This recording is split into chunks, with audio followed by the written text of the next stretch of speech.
Hello and welcome, everyone. I'm Marissa Kozlov. It's great to have you with us for today's eMarketer Tech Talk, where we host guests from all areas of media, ad tech, and MarTech. Today, we'll hear effective brand building strategies, including tips to unify your team's creative efforts and balance creative innovation with media placements.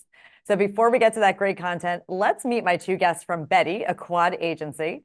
First, we have Carrie Bucci-Hewlings, president of Betty. Carrie, great to see you. Hi, Marissa. And we also have Liz Grayback, Senior Vice President of Consumer Strategy. Liz, so nice to have you here. Hi, Marissa. Great to be here. I'm so happy to have both of you. We have great content ahead. And I also want to remind our audience that if you have questions during the presentation today, you can use the chat window on the right side of your screen to tell us where you're coming from and also to submit any of those questions.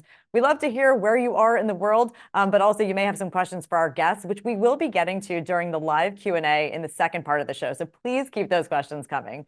All right, as promised, that great content is ahead. Let's get started. Carrie, over to you. Well, we're thrilled to be here to talk to you today about brand and demand and how we can bridge that gap for marketers. We'll tell you a bit about who we are. We'll talk about this problem of brand and demand and what we do, some of the 5 principles that we do to help solve it and bridge that gap. We'll wrap it up for you and hopefully have a good Q&A session. So we are Betty. Betty is a creative agency inside of Quad. We are a new entity brought together of capabilities designed to build better on behalf of our clients and to bring creative soul and based in creativity in everything we do. We operate across the full range of marketing touch points, finding the strategies that will connect deeply with consumers in terms of culture and context. We create across all channels, and we'll talk a bit today about scale and how we get into truly activating for consumers in a 360 way.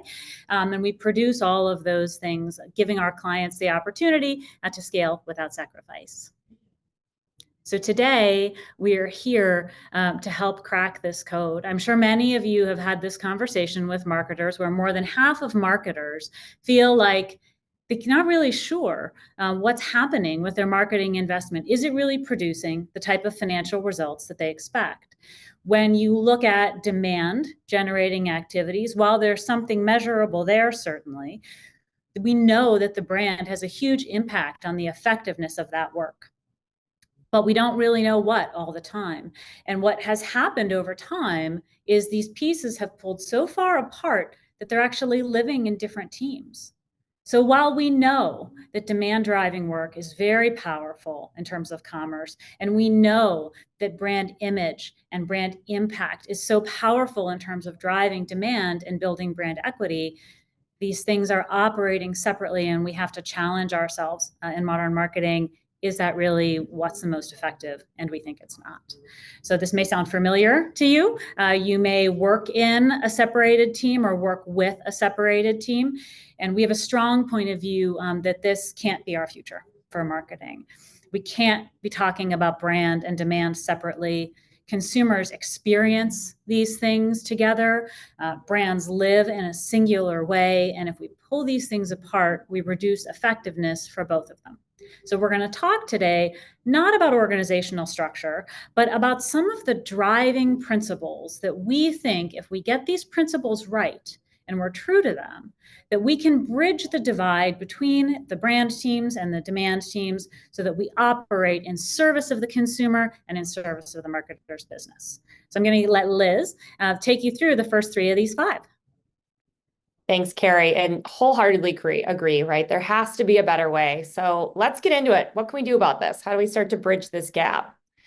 The first thing that I'll talk about is how we can fight the beige tax with truth. And I'll talk a little bit about what the beige tax is. It's not Carrie and I showing up both only wearing white to the webinar, zero color. I'll talk a little bit about what the beige tax is and then what we can do about it. So not new news, right? If we look at this context, we know that we are all just inundated with so much content. I think the recent stat is an average person sees up to 10,000 ads every day. So even down to the minute, there's just so much content coming at us. And, we're all wrestling with this, right? How do we break through?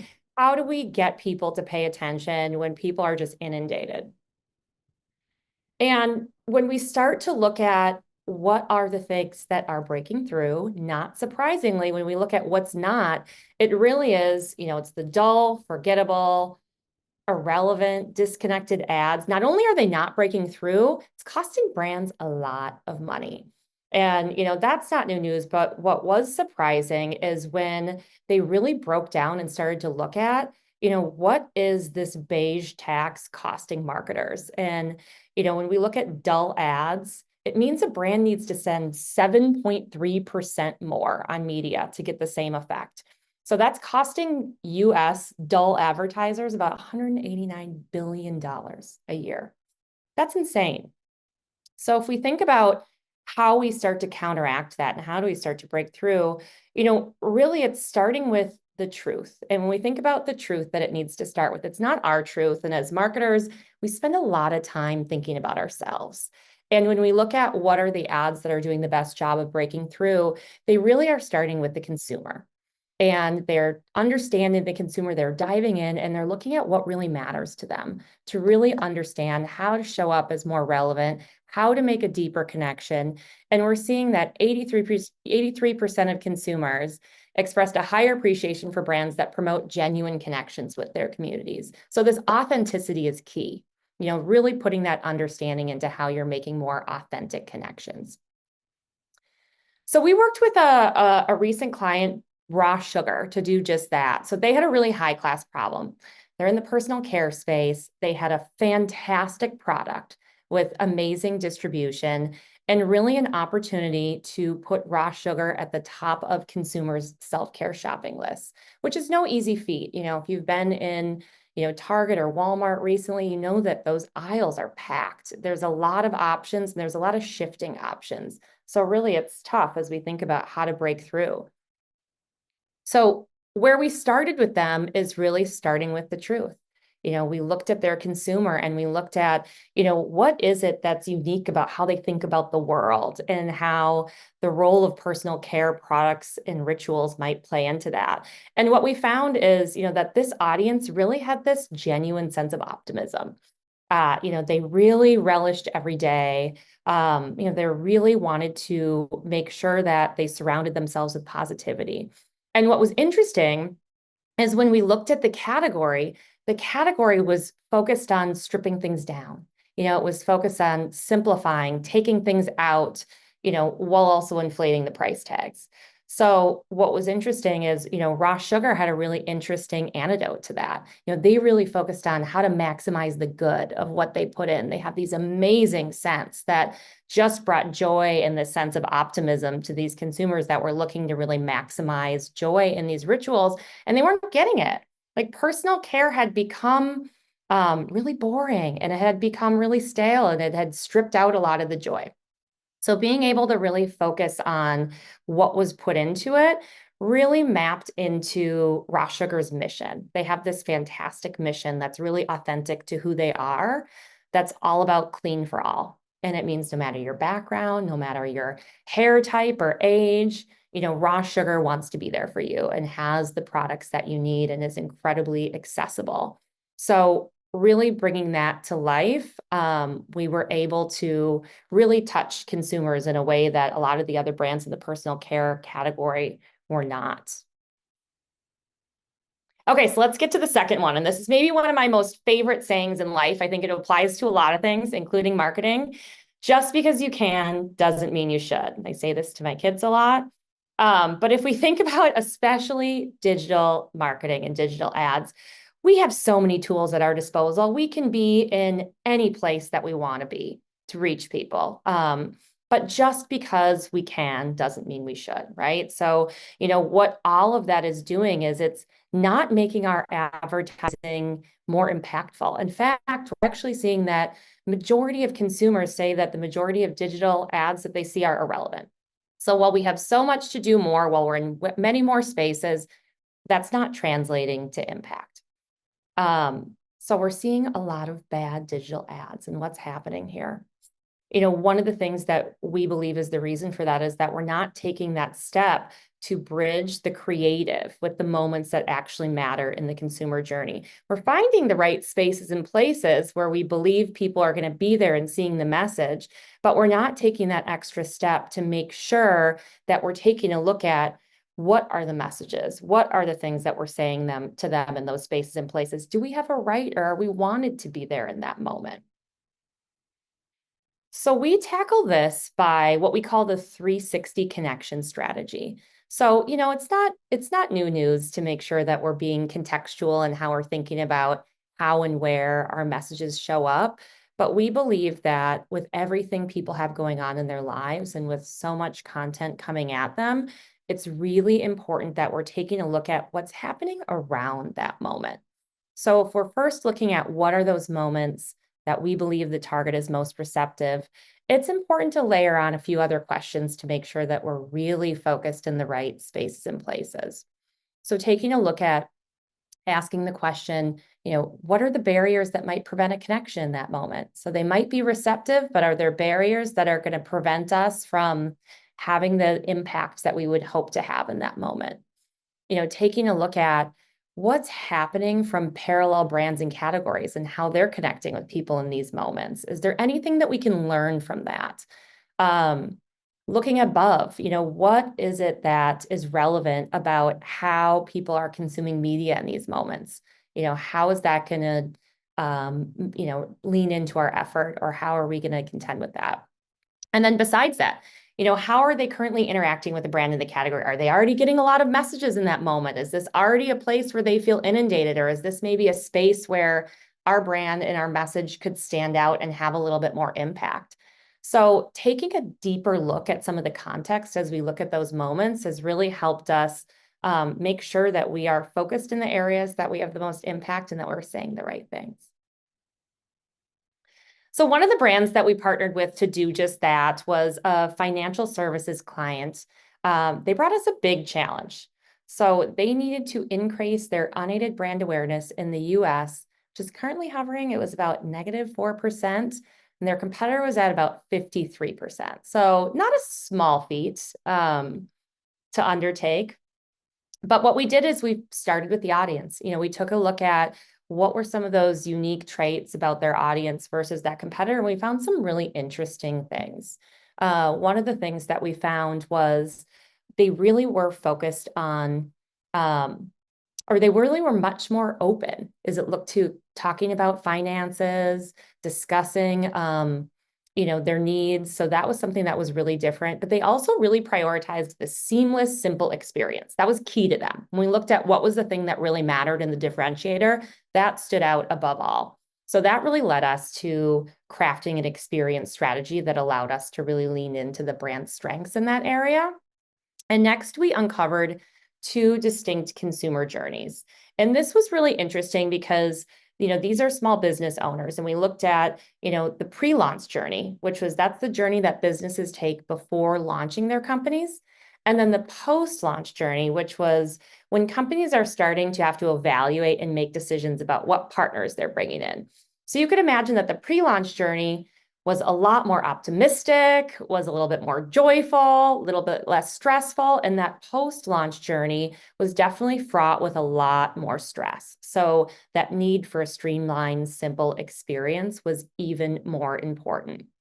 And then what we were able to do is then go stage by stage through that decision journey and map out the experiences that the brand could create for the audience. And we did that throughout the entire journey from pre-launch to post-launch of the business. And it really allowed us to prioritize and identify the roles of each channel in the media mix, which was incredibly impactful. We got to where we needed to be for them. We had an overall lift of 569% in organizations paying for brand services. And the goal was 125% lift. So some really great performance when we focused on the customer, really understanding that journey, and then how we mapped that with the right creative. So third one, never sacrifice for scale. This is huge as we think about some of the things Carrie started to touch on. We know that the bar has been raised for what people expect to see from brands and the experiences that people are used to engaging with and are willing to engage with brands. And it's interesting, as we've gone out and asked ourselves as marketers, how are we doing? Are we meeting that bar? A lot of us think that we're not. So there was a review of creative, looked at millions of ads from the world's leading advertisers. And of our own industry, we said that just 20% of the executions met our standard of quality. So we ourselves are saying that we are not meeting the bar that we believe consumers have, that we as consumers have for quality as we think about, the omni-channel experience. It certainly is table stakes these days, right? We know that that's what consumers expect. And we're actually seeing that retailers are saying that that they can lose 10 to 30% of sales if they don't meet customers' omni-channel experiences. So that's huge. We're saying that just about 20% of what we're putting out there is meeting experiences, and retailers are saying that this is huge impact for them if we're not doing that. So, as we think about that need to be able to meet people where they're at, we also know that our teams have gotten a lot smaller. We're being asked to do a lot more with a lot less. And a lot of us have seen marketing teams shrink, while we have so many more digital tools and so many things at our disposal to be able to do a lot with. We also are, a lot of times our teams are strapped. So it's really important as we think about how to augment that. How do we go out and make sure that we're finding the right partners that are nimble enough, but you're not dealing with 10, 15 different partners where you have a really fragmented brand experience. How do we find a partner that is able to meet you where you're at with also grow and scale as the brand's needs grow and scale? So one of the partners that we worked with that was kind of tackling a similar challenge was CLR. So CLR is a legacy cleaning product.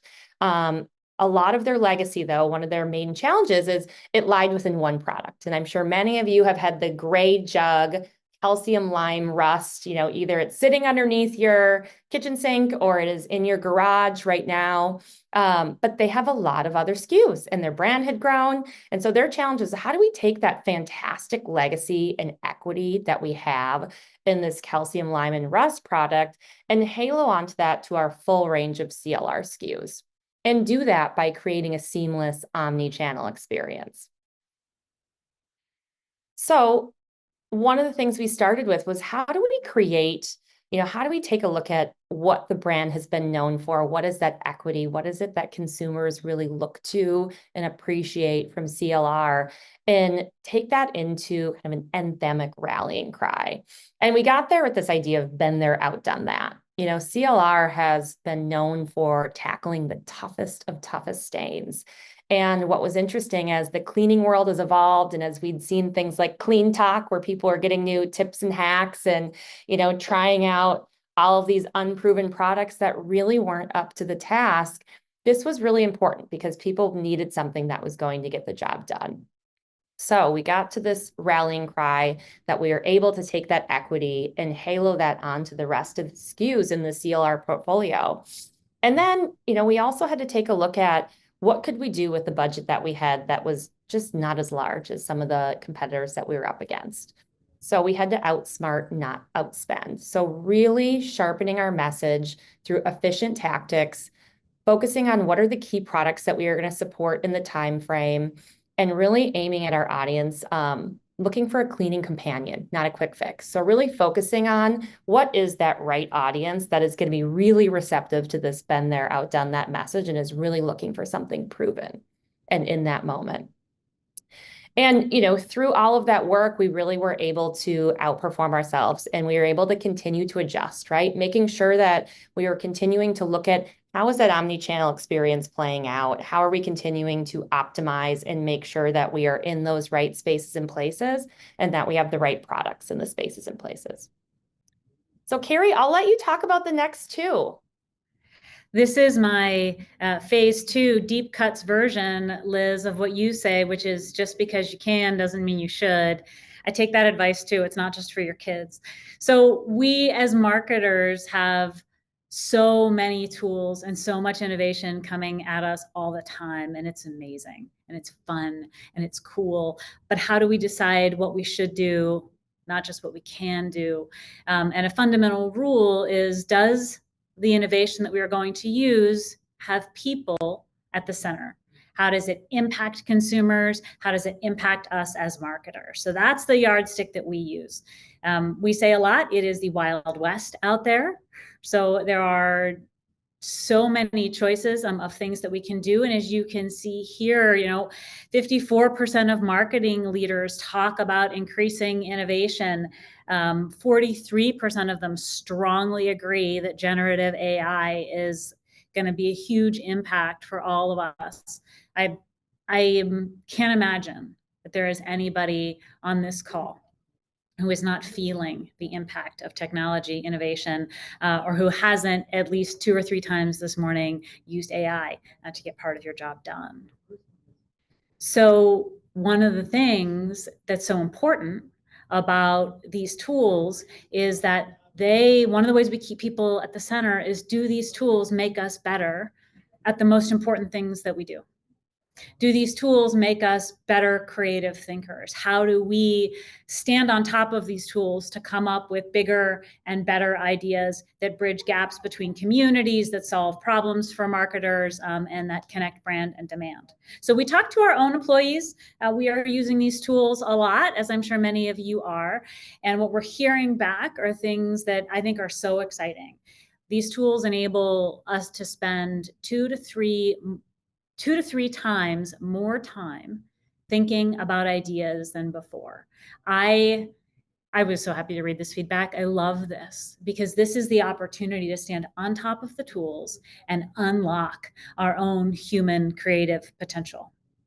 It certainly enhances any creative's tool set, the ability to visualize what's in your mind, the ability to more quickly communicate those ideas to people, the ability to really quickly research anything that we can find. So as we stand on top of these things, that's how we should be thinking about them. We also need to make sure, more than ever, we've got to have the right people, right?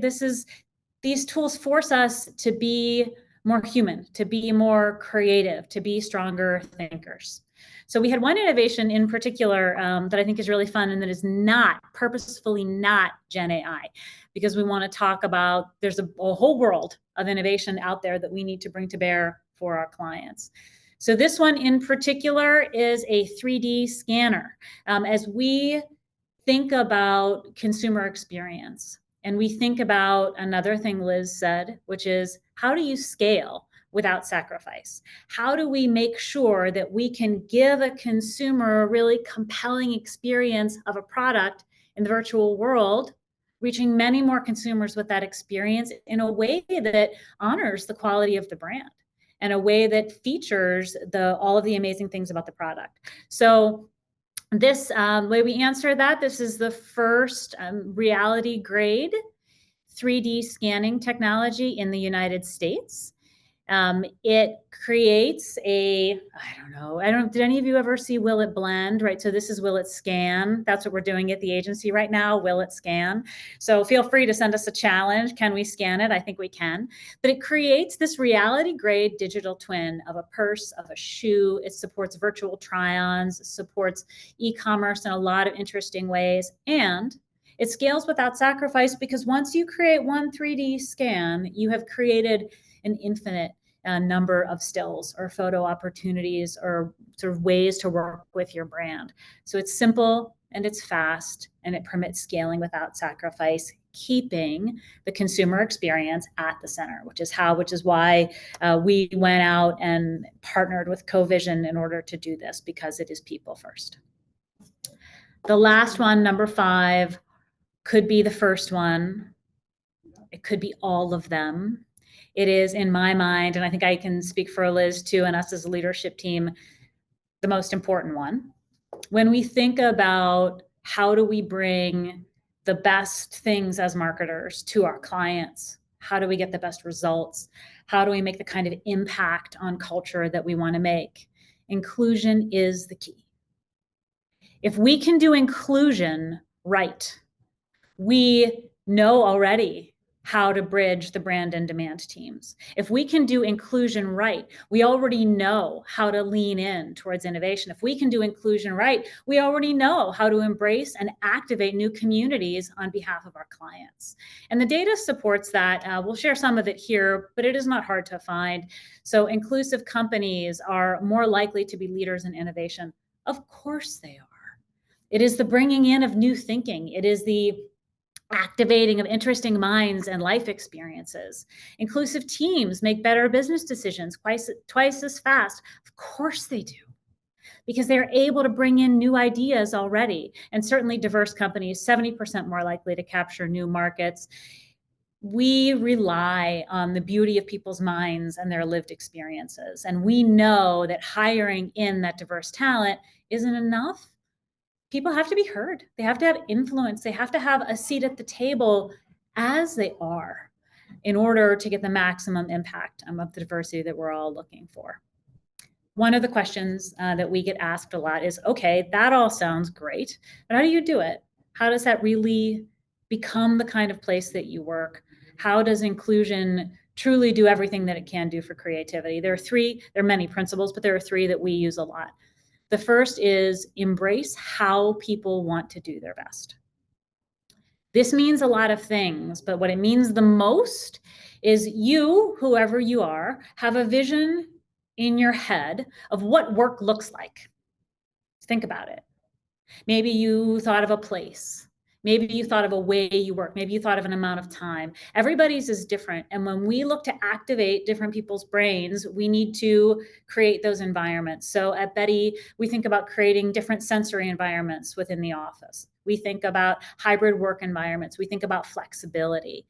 You need to promote somebody's own path. So traditionally, many years ago, there was a path through a department that you took. Maybe for some people that's right, but as leaders and as champions of inclusion, we need to go to the individual and really understand what are their passions and their goals. And when we align on that path for them, they will do their best work for us, and we can be the best place to work for them. And then make inclusion opportunities possible. We could do a whole nother webinar about how important I think strong BRGs or employee resource groups are. At Quad, we have many of them. And I find that not only are they enriching for the communities that they support, but they are an incredible education and activation opportunity for allies and for people who just want to learn. So put your time into those things for the good of the company and for the good of yourself. So I think we're at a point where we're ready to wrap up. And Liz, why don't you take us home? Yeah, I'll wrap it up. And, hopefully you can see how connected so many of these are, and especially this last one that you just walked through, Carrie. If we think about our creative team's favorite one, fight the beige tax with truth, it's incredibly important that we're also thinking about who are the people, at the table that are coming together to create the work. If we think about our imperative to put work out there into the world that people see as relevant, that is bold, really thinking about the diversity of our teams. Like, I love that connection, Carrie. Thank you for bringing that up, because that's so important when that is the new bar. We think about that. Just because you can doesn't mean you should. Really thinking about that 360 connection strategy and making sure that we're not just looking at the context, but what's behind and around the context of those moments. What are those barriers that might prevent us from breaking through in that moment? How are people consuming media or being connected to from other brands in the category in that moment? Asking those questions is really going to push your teams to make sure that you really are focused on the true moments that people are most receptive, and then understanding and collaborating on, all right, well, what is the creative and what is the right message based on that context in those moments? Sacrifice for scale. We're all being asked to do so much with so much less. So really thinking about how are we making sure that we are still not taking an eye off the quality. Hopefully, as we're all having these discussions, and if we go back to, that same group of people that we're asked to evaluate how we're all doing, hopefully that 20% becomes a lot higher when we're taking a look at Are we meeting are we meeting consumers' bar for quality? Hopefully that gets better, right? And really thinking about how are we taking all of these tools, right? We are, you said the Wild West, Carrie, that's so true, but really also an amazing place when we think about the ability to focus so much more on creativity, the ability to scale our ideas more quickly and get those out there into the world. And then to do all of that with inclusion at its core, like some really amazing principles. And if we leave you with one thing, this is our favorite quote from our namesake, the co-founder of Quad, Betty Quadracci: dare to think differently and creatively. And I think at the heart of all of the things we talked about, it is that creativity is still at the core as we think about bridging that gap from brand and demand. It's, one is not in service of the other. So if we can remember one thing, we will leave you with this. And I will turn it over to you, Marissa, for some Q&A. All right. Well, thank you. Carrie, Liz, that was awesome. So much great information. I really enjoyed it. Great creative, as I know we talked about earlier today before we went live, but it was really so interesting to hear your perspective on how these various teams need to work together to consider all factors to ensure these effective strategies and output. I loved the fantastic examples you gave throughout the presentations and also those quotes you shared from your team. So thank you so much for this. And now, as you said, let's get to the Q&A. We have quite a few questions that have come in, and there's still time. So if anybody has additional questions, please continue to submit them as we go through some that have already come in. Liz, first question for you. What's the number one thing brand teams want demand teams to know and vice versa? I love this question. Thank you. It's a great one. I think this gets back to what we were talking about around the 360 connections planning. And really understanding, I think that there is a misconception that it's enough to just find the right spaces and places. And as long as we're in front of people and as many places as possible, our message is going to break through. And I think really understanding that, it's about going deeper and really understanding what's happening for people in those moments, taking the time to dive in and look at, are people receptive in those moments? What's surrounding them? What are the barriers? And then making sure that our teams are collaborating and that we're taking the time to take that information and use that to make the creative better and more relevant. That the more that the creative team understands about what's happening in those spaces and places, the better they can create more impactful, creative. That bringing those two things together is just going to make it so much more powerful and a better experience for consumers. All right. Well, thank you for sharing that for what both teams need to be aware of. Carrie, for this next one, I'd love your take. Do you recommend brand marketers being involved with the strategy, planning, and execution of performance campaigns? Like, do they need their hands in all of those areas? Yes. Yes. Oh my gosh. We brand marketers have to have a deep understanding of the experience of their brand top to bottom. So absolutely. And that's part of inclusion. And that's part of everybody being aware and leaned in as a team for the good of the brand. All right. So that was a strong yes for all of those areas. So thank you. Okay, Liz, the next question for you. One of our viewers says, I've noticed many brands are beginning to cater to what some may perceive as niche interest to demonstrate authenticity and connect with consumers. How should a brand go about defining what fandom they want to celebrate? I love that. I think that goes back to, there was a stat earlier that it was 83% of consumers, if a brand is showing that authentic connection in their communities, and that's really what they're talking about, is finding what are those communities that are really important and really impactful.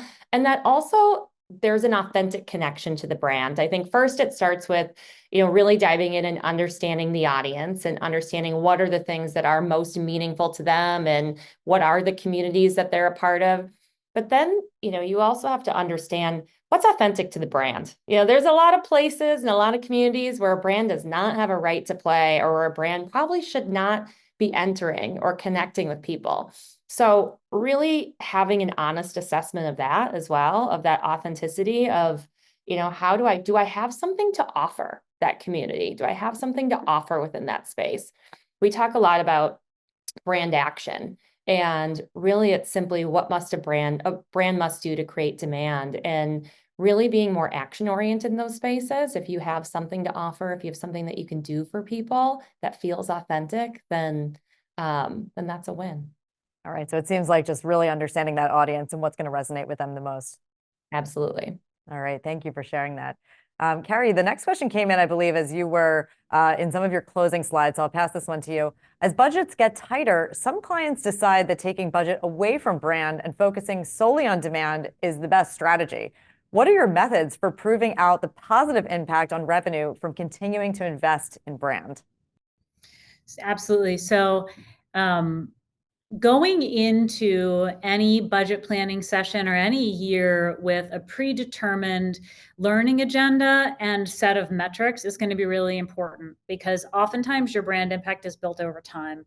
And while I understand the focus on demand for immediate return, we need to make sure that even our demand driving activities are laddering back up to that brand. So I think that there's a lot of measurement tools that can give us the idea or the impact of that brand over time. But really the core answer to that is we need to make sure that everything we do supports the brand, so that when we need to move budgets around, we aren't making too big of a sacrifice on either side. All right, thank you. Well, speaking of measurement, Carrie, what are some shared KPIs or metrics that benefit both brand and demand teams? So we don't typically believe, we typically advise clients not to have a hero metric. It can be distracting, and it can sort of guide us to lean too far into one particular piece of performance, blurring the picture. So we believe in multiple metrics taken together to create a full picture of what's happening with the brand. So we can look at everything from net promoter score as we think about brand health. We can look at things like brand awareness as we think about brand health.